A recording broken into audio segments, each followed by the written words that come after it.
ಬೆಂಗಳೂರಿಗೆ ಆಗಮಿಸಿದ್ದಾರೆ ತೆಲುಗು ನಟ ರಾಮ್ ಚರಣ್. ಪೆದ್ದಿ ಚಿತ್ರದ ಪ್ರಮೋಷನ್ಗಾಗಿ ಬೆಂಗಳೂರಿಗೆ ಬಂದಿದ್ದಾರೆ.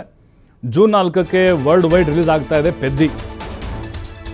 ಅದ್ದೂರಿಯಾಗಿ ರಿಲೀಸ್ ಆಗ್ತಾ ಇದೆ. ಇನ್ನು ವಿಶೇಷ ಅಂತಂದರೆ ನಮ್ಮ ಶಿವಣ್ಣ ಕೂಡ ಒಂದು ಸ್ಪೆಷಲ್ ರೂಲಲ್ಲಿ ಕಾಣಿಸಿಕೊಂಡಿದ್ದಾರೆ. ಪೆದ್ದಿಗಾಗಿ ಈಗಾಗಲೇ ಭರ್ಜರಿ ಪ್ರಚಾರ ಮಾಡ್ತಿದ್ದಾರೆ ರಾಮ್ ಚರಣ್. ಬೆಂಗಳೂರಿನಲ್ಲಿ ಸುದ್ದಿಗೋಷ್ಠಿ ನಡೆಸ್ತಾರೆ. ನಟ ಶಿವರಾಜ್ ಕುಮಾರ್ ಕೂಡ ಈ ಪ್ರೆಸ್ ಮೀಟ್ನಲ್ಲಿ ಭಾಗಿಯಾಗ್ತಾರೆ. ಪೆದ್ದಿ ಸಿನಿಮಾ ಈಗಾಗಲೇ ಟ್ರೈಲರ್ ಮೂಲಕ ಸಾಂಗ್ಗಳ ಮೂಲಕ ಧೂಳೆಬ್ಬಿಸಿದೆ ಯೂಟ್ಯೂಬ್ನಲ್ಲಿ. ವರ್ಲ್ಡ್ ವೈಡ್ ರಿಲೀಸ್ ಆಗ್ತಾಯಿದೆ 4ನೇ ತಾರೀಕು.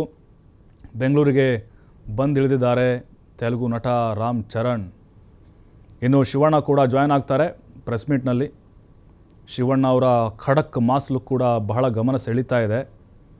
ಮತ್ತು ಬೆಂಗಳೂರಿಗೆ ಸಂಬಂಧಪಟ್ಟಂತೆ ಎಷ್ಟು ಥಿಯೇಟರ್ಗಳು ರಿಲೀಸ್ ಮಾಡಲಾಗುತ್ತೆ ಮತ್ತು ಇಲ್ಲಿ ರೆಸ್ಪಾನ್ಸ್ ಯಾವ ಥರ ಇರುತ್ತೆ. ಯಾಕೆಂದರೆ ರಾಮ್ ಚರಣ್ಗೆ ಬೆಂಗಳೂರಿನಲ್ಲೂ ಕೂಡ ಸಿಕ್ಕಾಪಟ್ಟೆ ಫ್ಯಾನ್ಸ್ ಇದ್ದಾರೆ, ಕರ್ನಾಟಕದಲ್ಲೂ ಕೂಡ.